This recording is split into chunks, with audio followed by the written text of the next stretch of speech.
Praise. Magandang umaga po sa inyong lahat. Nandirito po tayo sa ating pong pansamantalang tahanan ng ating pong pananambahan every Saturday sapagkat kasalukuyang nire-renovate ang Main Hall 1.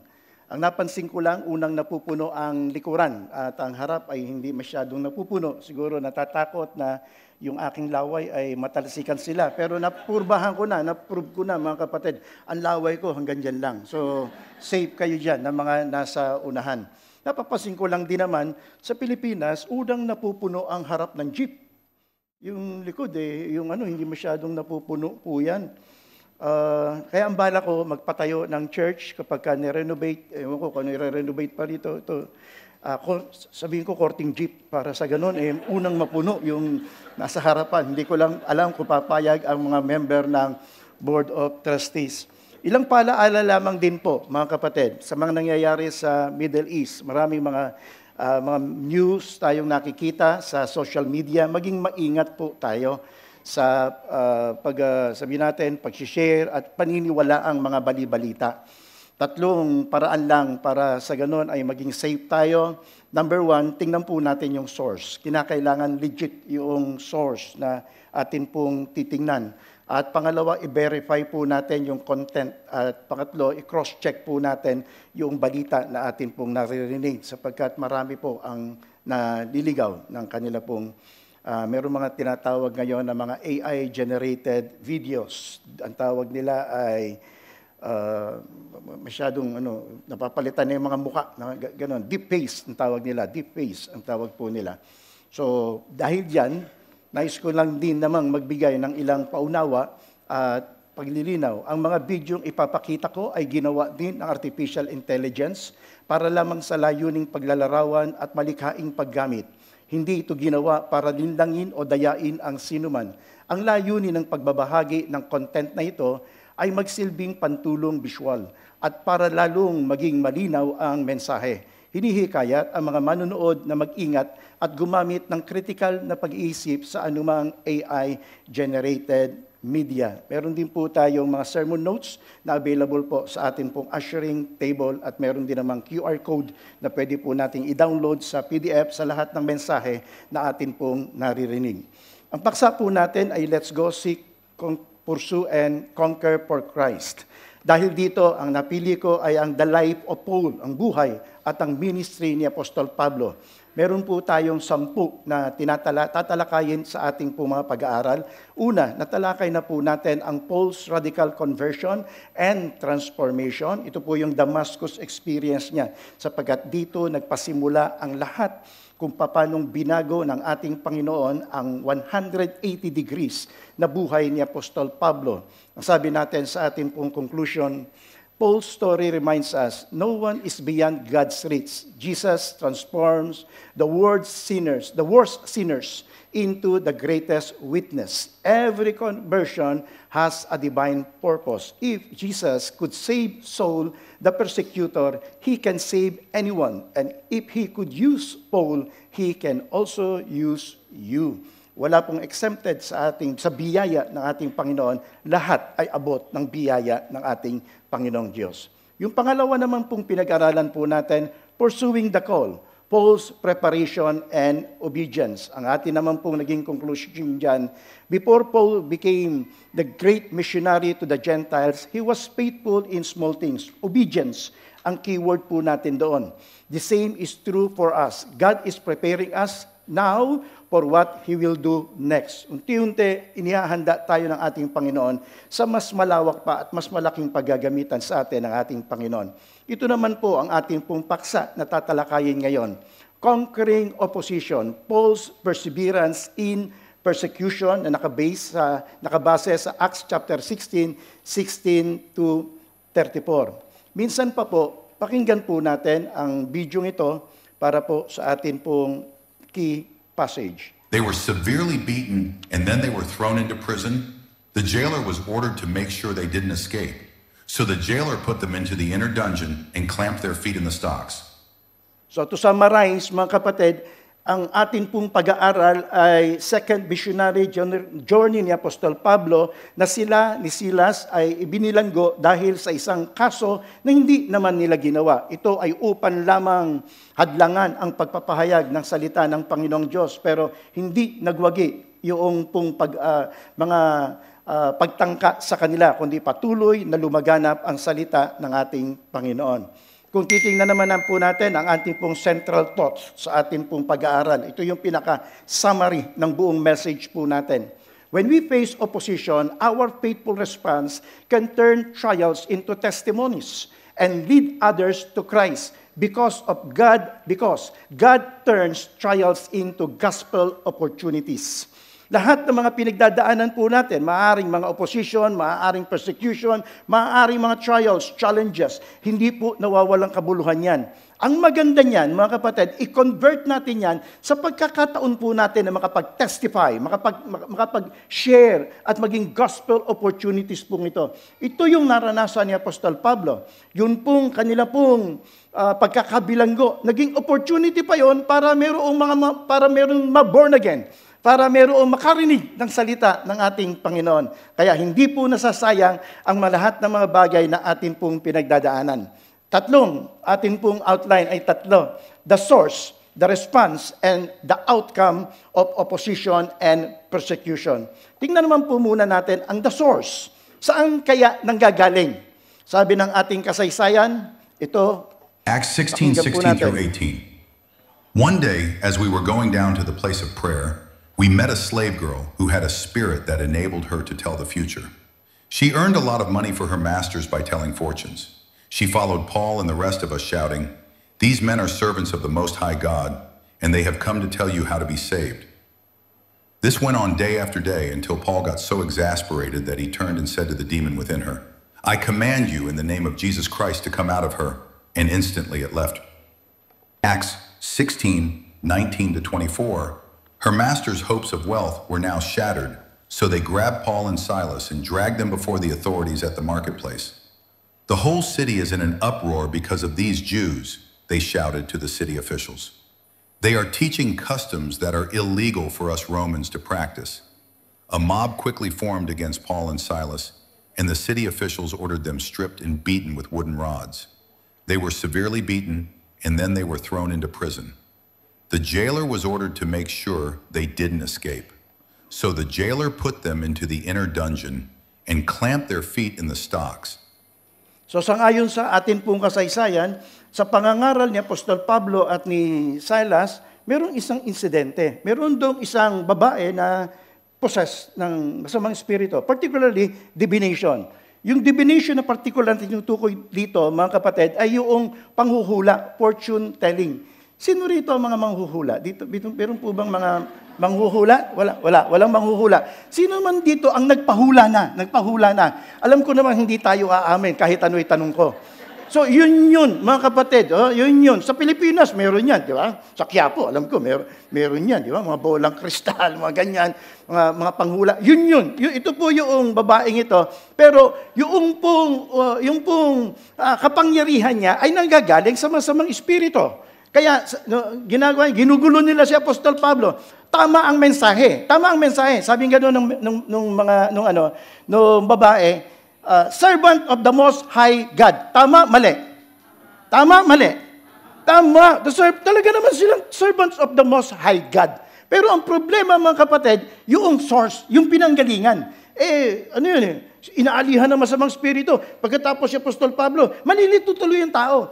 Baka sabihin ng mga tao, yan ang unang interpretation Baka sabihin ng mga tao, mga kapatid, kakalito naman yung sinasabi nito, sapagkat barehas din naman halos Inaalihan ng masamang espiritu yung isa naman sinasabi, mayroong Holy Spirit sila. Pero same message. So, ang ginawa ni Apostol Pablo, mga kapatid, dahil medyo, mamaya makikita po natin, napipika na siya, naiinis na siya, ano yung ginamit kasing salita naiinis na siya, ikinas niya at umalis ang masamang espiritu. Pero ito ang problema, nawala ng income Nawala ng yung mga manager niya, mga CEO niya, nawala ng income, mga kapatid. Kaya ang ginawa sa kanila, gumawa ng issue, gumawa ng maling akusasyon, nabilanggo siya, at ipinasok siya, alam niyo sa nakalagay, inner prison, hindi prison. Hindi prison, ha? Inner prison. Alam niyo kung ano yung inner prison? Bartolina. Sino naman dito na Bartolina na? Wala pa rin, mga kapatid. Lahat yan ay tatanong ko dito, wala. So, yun yung ito, kasi tatanong ko sana, sa Bartolina, parehas ito eh. Tingin ko, mas malala ito eh. Bakit? Bukod sa inner prison, mga kapatid, nakatali pa yung mga paa. Nakatali pa yung paa. Para talagang hindi makakalabas. Matindi to, parang worst of the criminal na itong turing kina Apostol Pablo. Inner prison na, nakabartolina na, at pagkatapos nakapangaw pa yung kanilang mga kamay at na kanilang mga paa. So, meron po tayo makikita na katotohanan dito. Unang katotohanan na makita po natin, yung pong persecution at opposition, sinabi na yan ng ating Panginoong Hesus. Sinabi na po yan. Ito may makikita tayo dito. Meron po ba kayo nakita sa Matthew, Mark, Luke, and John? Mukhang sa initial reading, parang wala naman pinagkakaiba. I am sending you like sheep among the wolves. Sa Mark, ganun din, and you will be hated by all. Sa Luke, chapter 21, parehas din. Same message. Pero, kapag ka ikaw ay medyo malalim ang pagtingin mo at pag-analyze, mga kapatid, ano ang mapapansin mo sa apat na ito? Alam niyo po ba, mga kapatid, kung ano? 4 Gospels. Pinahayag, minake sure ng ating Panginoong Diyos na ang 4 Gospel account, na minake sure ng ating Panginoon na yung pong susulat ng kasaysayan ng ating Panginoong Kristo na nakasulat itong mangyayaring ito. So, ibig sabihin, ganito kahalaga na maunawaan ng bawat isang sumasampalataya sa ating Panginoon na dadaan ka sa opposition, dadaan ka sa persecution. Tingnan natin anong dahilan muna niyan. Verse 18 ang nakalagay ito. And this went on day by day. Matagal yan. Until Paul got exasperated. Sa iba nakalagay ay annoyed. Anong ibig sabihin nito? That he turned and said to the demon within her, I command you in the name of Jesus Christ to come out of her, and instantly left her. Tanong, mga kapatid, kanino nainis? Kanino nagalit? Itong si Apostol Pablo. Kung ang interpretation natin ay annoyed, nainis, nagalit, napika, parang negative. Itong si Apostol Pablo pala, naiinis, para si Pastor Benji, mainisin ako eh. So, ito pala si Apostol Pablo, ganun din. Alam niyo, mga kapatid ko, ito ang isang interpretation. Ang nakalagay sa ibang interpretation, troubled. Sa original, troubled. Ibig sabihin nun, may nangyayari sa loob mo na hindi mo naintindihan. Critical commentary at saka word study, pinag-aralan ko kung ano ang ibig talagang sabihin at kung ano naramdaman talaga ni Apostol Pablo. Sabi ng isang critical commentary, Paul being grieved. Hindi annoyed ang ginamit. Ang kalitay, grieved. Ibig sabihin ng grieved, nalungkot. Sobrang lungkot. Sobrang lungkot si Apostol Pablo. Sa iba nakalagay, nasipayo si Apostol Pablo. Yun din ang nakalagay sa word study. Nag-grieve siya. Ano ibig sabihin ng nag-grieve? Not worn out, but grieved and sad condition. Nalungkot siyang mabuti. Of the woman. Alam niyo mga kapatid, kung ano nakita niya? Nakita po niya yung kalalagayan ng babae. Naawa siya sa babae. Nainis siya sa dyablo. So, hindi doon sa babae. Hindi doon siya nainis eh. Sapagkat alam niya na itong babae ito, biktima ito.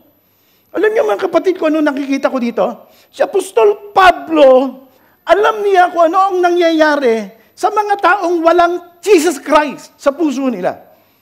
Minsan maiinis ka eh. Bakit ginawa nitong taong to? Bakit dinaya niya ako? Bakit nilutangan niya ako na hindi niya ako binayaran? Bakit pinatay niya? Bakit ninakaw niya yung mga gamit ko?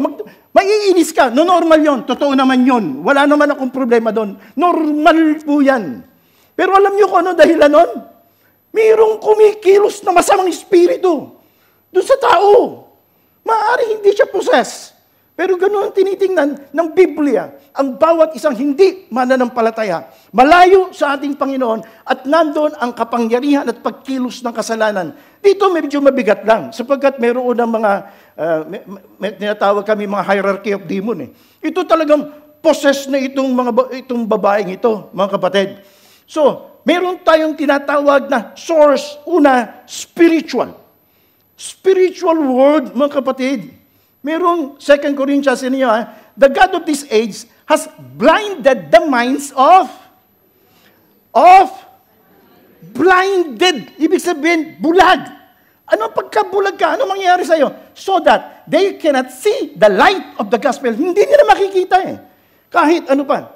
Alam niyo ba mga kapatid, wala lang member nito ng children's ministry. Pero as early as 5 years old, tinuturo na ang gospel.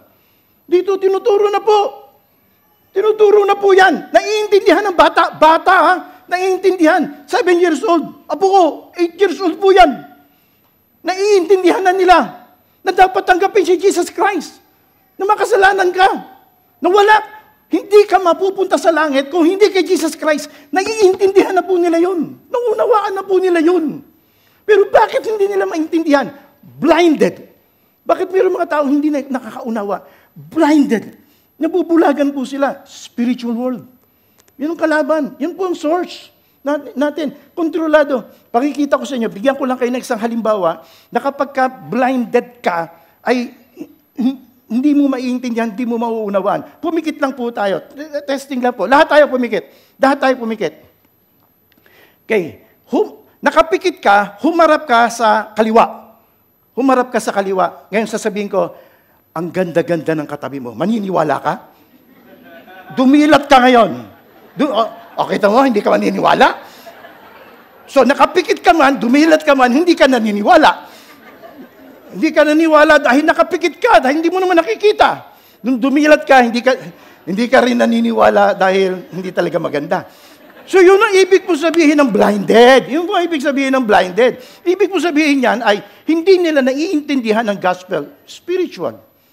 Kalaban po natin spiritual. Spiritual forces po yan. Kaya kapag nag-evangelize sa mga Operation Go, tinuturo po namin yan. Kapag ka nagje-Jericho walk, sa Pilipinas, nagje-Jericho walk kami, nagje-Jericho march kami, nagkakas ng masamang espiritu. Sapagkat ito, teritoryo ito ng kaaway. Teritoryo ito ng kalaban. Tingnan nyo, pangalawa, physical world. Ibig sabihin naman ito, okay, may spiritual world. Ito. Pero yung buong mundo, mga kapatid, ay impluensyado ng diablo. Buong mundo.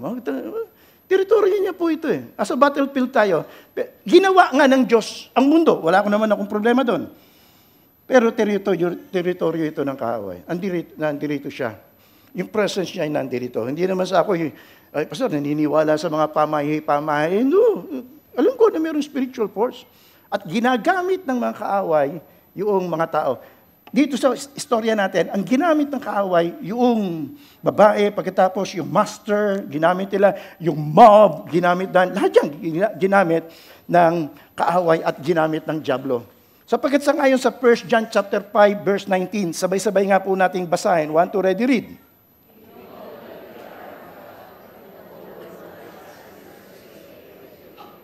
Kaya ninyo, anong part ng mundo ang nakahilig sa masama? Anong part ng mundo? Nakalagay dyan The whole world. The whole world. Buong mundo. Kahit saan ka pumunta. Mayroong mga tao na under the influence of sin at under the influence of the evil one. Yun. Yung physical world na yan. Kaya huwag ka na magtaka. Kung kilala mo ganito, hindi Christian, hindi born again, wala ang ating Panginoon Jesus sa kanilang mga puso, intindihan mo na, blinded, impluensyado ng masamang kaaway, impluensyado ng diablo. So, ano ang point po natin? Ang point po natin, mga kapatid, huwag ka na masurpresa. Don't be surprised when opposition comes, even when you're serving God faithfully. Kahit na, katulad na Apostol Pablo at ni Silas, nagsiserve naman sila. Ang ganda naman ng ginagawa nila. Pero bakit ganito nangyayari sa kanila? Hindi ko alam kung ano pinagdadaanan natin. Marami na kasi ako narinig na testimony ganyan Pastor, Ba't simula nung maging Christian ako, dumami problema ko? Sounds family. So, bakit simula nung tanggapin ko si Jesus at mentras nagpapakabait ako, lalo naman sumasama ugali ng misis ko? Meron ganun. Meron ba man ganun? Di ba? Alam niyo yan. Alam niyo yan. Tama ako. Meron mga ganun. Ngayon, nagtataka ka. Ay, baka hindi pa born again. Baka hindi pa born. Influensyado ng kaaway eh. Nandun yung influence ng kaaway sa mga tao pong yan. Tingnan po natin ang pangalawa. The response to opposition. Normally, kapag ikaw ay sabihin natin nabilanggo, ang normal response mo yan sa isang bagay na sabihin natin, falsely accused ka. Hindi naman inakusahan ka, na hindi naman mo ginawa yun. Sabi, ikaw ang nag-uwi ng ballpen, hindi mo naman ginawa yun. Stapler ang inuwi mo eh. Bakit aminin mo isang bagay na di ba? Hindi mo aminin yun. Baka iba nag-uwi ng ballpen.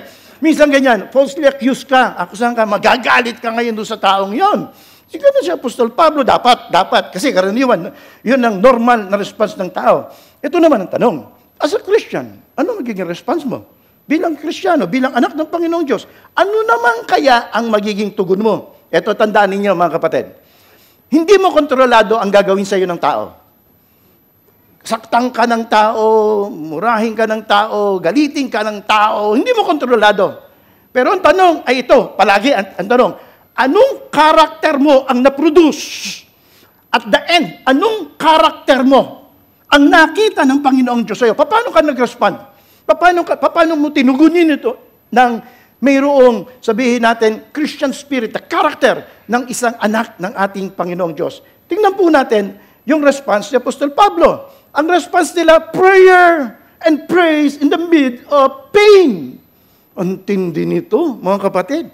Sa kabila nung kanilang mga pag-uusik, sa kabila nung ginawa po sa kanila, nag-pray po sila. Yun ang sabi sa talata eh. Around midnight, most probably alas 12 hanggang alas 3. Kasi severely beaten na sila, binugbog sila.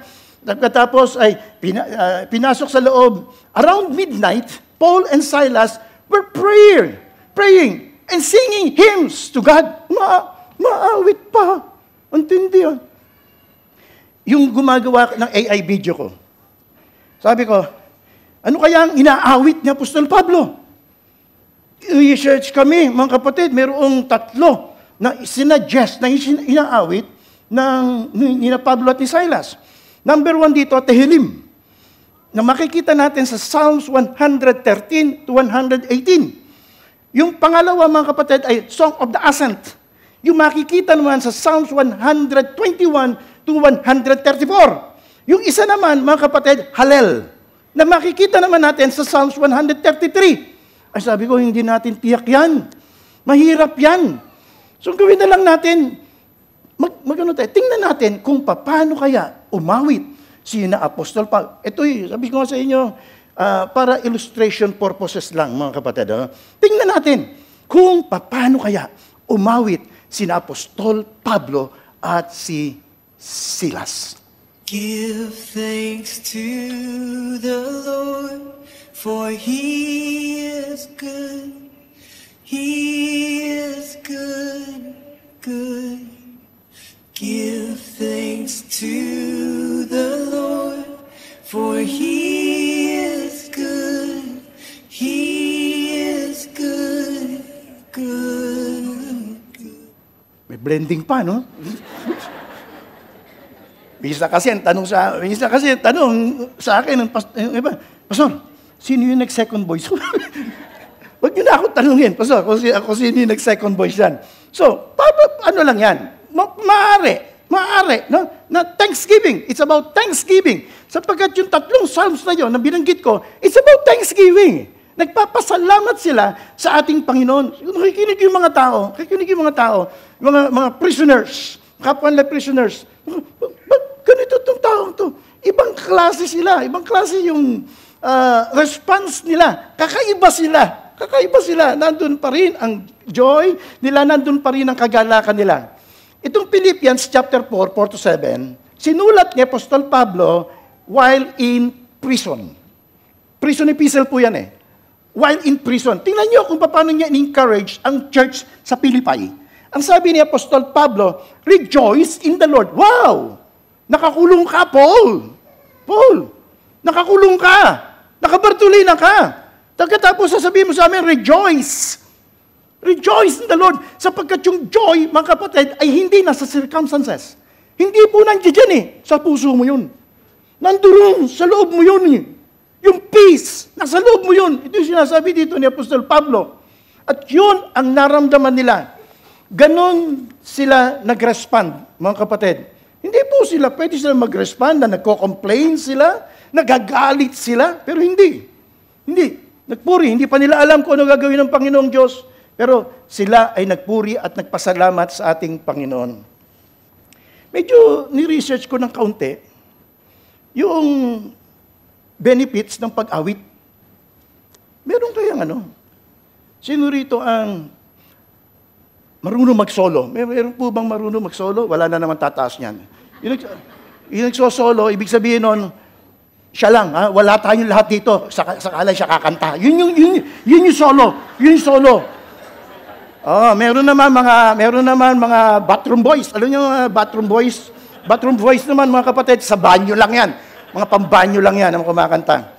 Okay, tiningnan ko. Iniisip ko, wala naman yata. Hindi ko alam ang statistic. Meron kayang tao na hindi marunong kumanta? Na hindi dumaan sa pagkanta? O, lahat ng tao kumanta. Meron lang talagang dispalinghado boses o sabihin natin sintunado, sabihin natin sa nasa kaliwa. Hindi ikaw yun. Hindi ikaw yun nasa kaliwa natin. Meron ganon na dispalinghado. Pero still, kumakanta yun. Still. Bakit? Bakit ko sinabi kumakanta? Pagka mayroong birthday, siyempre kakanta yun, happy birthday to you. Di ba? Kakanta yun eh. Kakanta yun. So, hindi maaaring hindi. Pagkakaawit ang pambansang awit, hindi maaaring hindi kakanta yan. Di ba? Wala kailangan kumanta yan. So, lahat yan. Lahat ng tao, umaawit po yan. Tinignan ko kung ano ang benefit nito. At yung benefit, mga kapatid, hindi lang pag-awit. Kung hindi, yung may kasama ka. Yung may kasama kang umaawit. Ito ang nakita ko. Ito po yan, mga kapatid, tunay na studies po ito ng mga Ivy Universities, Oxford at saka Harvard University. Ito yung mga research nila. Sabi ng Oxford University Studies, found that the group singing fosters social bonding more quickly than other group activities. Mas madaling mag-bonding kapag kasama kang umaawit. May kasama umawit. Sabi naman sa isang studies, Journal of Behavioral Medicine, show that choir singing reduces stress and improves mental health. Totoo kaya ito sa choir na talagang wala silang mental health? Yung ko, hindi, si maestro nakakaalam yan. Malayong mabaliw pagka ikaw ay, parang ganun ang studies yan. Malayong mabaliw kapag ikaw ay kumakanta sa choir. Nag-i-improve kasi yung mental health mo. Ito naman yung pangatlo. Studies mo yan. Harvard, pwede nyo yung research yan. Medical school research. Singing improve respiratory function and may boost immune response. Physiologically, makakatulong pala sa'yo. Yung pag-breathing mo at pagkatapos, yung immune system mo lumalakas kapag ikaw ay umaawit. Hindi ko alam kung alam ni Apostol Pablo to kasi wala pa naman yung mga paaralang yan eh. Pero ito sasabihin ko sa inyo mga kapatid. Personal experience mga kapatid. Sa panahon na ikaw ay down, sa panahon na ikaw ay pinagdadaan ng mga problema, mga pagsubok sa buhay, sa panahon na ikaw ay hindi mo alam kung ano gagawin mo, ano ang pwede mong response? Pray. Praise. Sing to God. Kahit sabihin mo pa yung boses mo, siya naman nagbibigay nun. Pastor, dispalingado boses ka. Hindi ka naman nagko-contest eh. Hindi ka naman sumasama sa contest eh. Sinasabi mo kay Lord kung ano gusto mo sabihin eh. Try nyo, mga kapatid. Umawit ka lang, magbabad ka sa presensya ng Diyos. Yun si Apostol Pablo. Nagbabad siya sa presensya ng Diyos. At pagkatapos umawit ng pagpupuri sa atin pong Panginoon. Yun ang kanyang response. Yun ang kanya pong, paano niya hinarap yung mga problema sa buhay. Kaysa naman dun sa, ikaw ay ang gagawin mo ay magmumukmuk. Iiyak ka ng iyak. Ano mangyayari sa'yo dun? Mumukmuk ka. Para kang hopeless. Wala kang kapag-asa. Pero kapag ka umaawit ka, parang dinadala mo lang ang iyong kahilingan sa ating Panginoon at inaantay mo ang pagkilos ng ating Panginoong Diyos sa buhay mo. Pag tama ang response natin, alam niyo kung ano mangyayari? Divine intervention. Andun yung kilos ng Panginoon. Ano nangyayari, mga kapatid? Tingnan natin Acts kung ano nangyayari. 16:25-26. Around midnight, Paul and Silas were praying and singing hymns to God, and the other prisoners were listening. Suddenly, there was a massive earthquake, and the prison was shaken to its foundations. All the doors immediately flew open, and the chains of every prisoner fell off. Tingnan nyo, ano yung divine intervention dito? Earthquake. Tayo kasi may mga biro sa Pilipino, may mga biro kami yan eh. Kapag hindi maganda ang boses, sabi babagyo, di ba? Ito hindi, lumindol. Mas matindi ito. Mas matindi ito, lumindol. Yung ano po nila, nung umawit po sila. So anong point natin? Ang point natin, mga kapatid, ako personally kasi experience eh. Experience ko eh. May pagkilos ng Diyos. Pag tama ang attitude mo, kung paano mo haharapin ang problema, kikilos ng Diyos. Gagawa ng himala ang Panginoon. Gagawa ng great and mighty things ang ating Panginoong Diyos. Sapagkat alam niya na nilalagak mo sa Kanya ang lahat ng iyong pasanin. So ito dapat ang maging response natin, mga kapatid. Padala ang Diyos ng earthquake.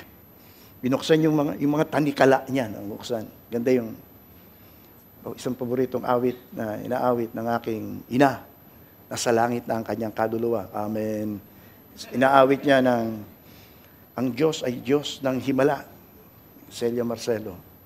Katapos isa pang awit, purihin siya, kumikilos ang Diyos kapag ka nagpuri ka. Ito yung proven na. Patunayan ko sa aking buhay, mga kapatid. May mga bagay na hindi mo kaya, ibig sabihin nun, si Lord ang bahala dyan. Ang ating Panginoong Diyos. Naranasan din ito sa Acts chapter 12, verse 7 po. Tingnan natin ang pangatlo. The outcome of opposition. Ano naman kaya ang nangyari nung si Apostol Pablo ay nasa loob ng bilangguan? Number 1, the jailer's salvation. 22 to 32. Ito ang sinasabi. Acts chapter 16, verses 27 through 32. The jailer woke up, and when he saw the prison doors open, he drew his sword and was about to kill himself because he thought the prisoners had escaped. But Paul shouted, "Don't harm yourself, we are all here."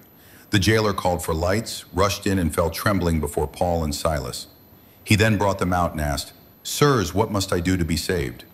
They replied, "Believe in the Lord Jesus, and you will be saved, you and your household." Then they spoke the word of the Lord to him and to all the others in his house. I-ano ko lang kayo ng konti sa context ng atin pong pag-aaral. Yung jailer, nung makita niya na bukas ang pinto, isang bagay lang ay i-assume niya. Ano ang i-assume niya? Nakatakas ang mga preso. Pagkatapos magsusuicide siya. Ang tanong ito, bakit siya magsusuicide? Alam niyo po ba, mga kapatid, kung bakit siya magsusuicide? Sapagkat, kapag ka nalaman ng authorities na natakasan ka ng bilanggo kahit isa, alam niyo kung ano gagawin? Papatayin ka, ang sentence mo, papatayin ka, pati buong pamilya mo. Bakit ito sinabing buong pamilya? Tingnan ninyo, saan nakatira ang kanyang pamilya? Sa loob. May bahay siya dun. Kaya ang mga soldiers noon, hindi talaga basta nakakalabas. Dahil yung bahay niya nandun eh. Andun na sa loob ng bilangguan, mga kapatid. So, ang tanging paraan para ma-spare niya ang kanyang pamilya, alam niyo kung ano? Suicide. Pag nag-suicide siya, ibig sabihin nun, nakipaglaban ito, na-overpower, sasabihin ng mga authorities, na-overpower siya, kaya nakatakas ang mga bilanggo. So, baka awardan pa nga siya eh. So may spare niya yung kanyang pamilya. Pero iba plano ng Panginoon. Iba plano ni Lord. Sabi niya, nandito kami, hindi sila tumakas. Niisip ko rin, ang laro isip ko, bakit hindi tumakas yung yung mga ibang mga preso. Niisip ko yan. Niisip ko, paulit-ulit ko, tinutuklas ko, bakit hindi tumakas ang ibang preso? Pwede lang ako mag-speculate. Tingin ko lang, inaantay nila. Alam niyo mga kapatid, may inaantay sila. Inaantay nila yung susunod na kakantahin ni Pablo. Pwede yun, di ba? Inaantay kasi lumindol napigil sa pagkanta So, inaantay nila, excited sila, ano susunod na repertoire, ano susunod na kakantahin ni Apostol Pablo. Pwede naman, pero pwede rin hindi. Ang point ay ito, nagresulta ito ng kaligtasan. Alam niyo mga kapatid, isang bagay, wala na po tayo oras, isang bagay na nais ko lamang pong dalhin sa inyo. Basahin na po Acts natin. 16:32-34. And they spoke the word of the Lord to him, together with all who were in his house. And he took them that very hour of the night and washed their wounds. And immediately he was baptized, he and all his household. And he brought them into his house and set food before them, and rejoiced greatly, having believed in God with his whole household. Tingnan niyo nanampalataya siya, pati buong pamilya niya. Nangyari yung sinabi ni Apostol Pablo. Nanampalataya siya, pati buong pamilya niya. Yun ang naging result ng opposition. Yun ang naging result ng kanyang pagkakakulong. Salvation. Gospel opportunities. At hindi lang yun, buong pamilya. Tungkol nga sinabi ko sa inyo kahapon, sinabi ko, kasama sa plan ni Lord ng kaligtasan, pamilya mo. Hindi lang ikaw. Kasama. Kasi nakalagay dito sa ating pong mga talata Nandun yung plano ng ating pong Panginoon. Example nito, si Zacchaeus. Opposition is not the end. Persecution is not the end. Trials, kung ano man na nararanasan natin, it's an opportunity for God to display His power and bring salvation to others. Magiging gospel opportunities po ito. So, ang conclusion po natin, sa mundo pa tayo, expect opposition, expect persecution, expect trials, sufferings. Harapin po natin ito with faith and worship and see it as an opportunity to testify. Lalo tigit sa lahat, maging gospel opportunity po ito. When you face criticism, setbacks, or unfair treatment, respond not with anger or fear, but with praise and prayer. Let your faith speak louder than your circumstances, turning trials into testimonies and challenges into gospel opportunities. God bless us all.